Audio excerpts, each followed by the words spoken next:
reparo. Sempre olho atrás do pacote. Então vai isso aqui.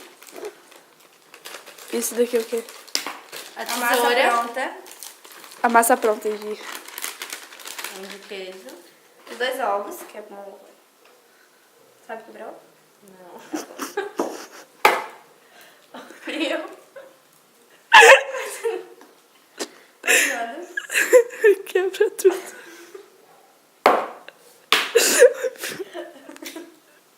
Não, por lá do quanto foi tudo bom. É, É só 2, cara. Mas é quanto o tá outro aqui, ó. saiu pra fora. Ai, meu Deus. Não foi. Tem casca ali dentro. É gostoso com casca, fica crocante. Eu pensei em alguém que não é boa na cozinha. Aí vamos por água. Meia xícara de água. É 1,5 xícaras, cara. Não foi de próximo.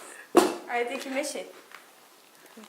Isso aqui tu colocou muita água, isso aqui vai dar merda. De novo.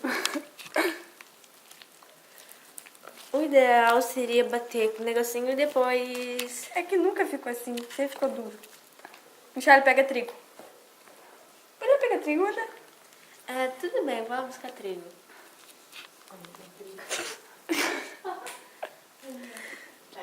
Mexer. Sua mão vai ficar assim. Lavar a mão, cara.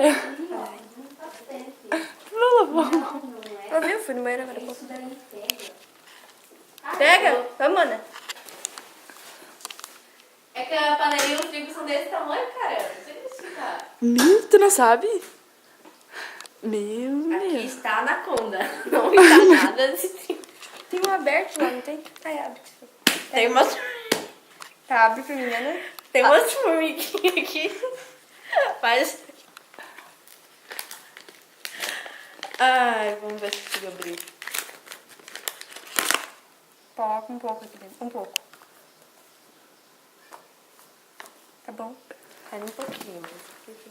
Se caso a massa ficar... Se caso a massa ficar um pouquinho mole demais, enfia trigo. Coloca todo o pacote de trigo dentro. Mas ela tem que ficar dura. Bem durinha, vocês já viram? Bem durinha. E ela não tá ficando dura. Posso colocar mais um pouco? Pode se estragar, não sei o que vai acontecer não, vai. Senhor Maroto. É bom. Faça que nem o seu Maroto. Enfie trigo. Bastante trigo, porque a massa tem que ficar dura. Prefira a anaconda, porque a anaconda é a anaconda.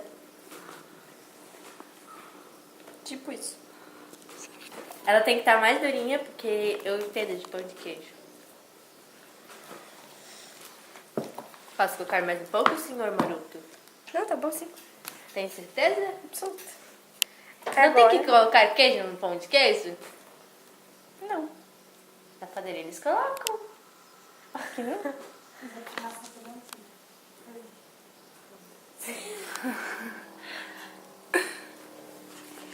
Eu vou aprender a fazer pão de queijo e vou esfregar na cara de vocês meu pão de queijo gostoso. Ok. E não vai ser com anaconda, vai ser trigo normal.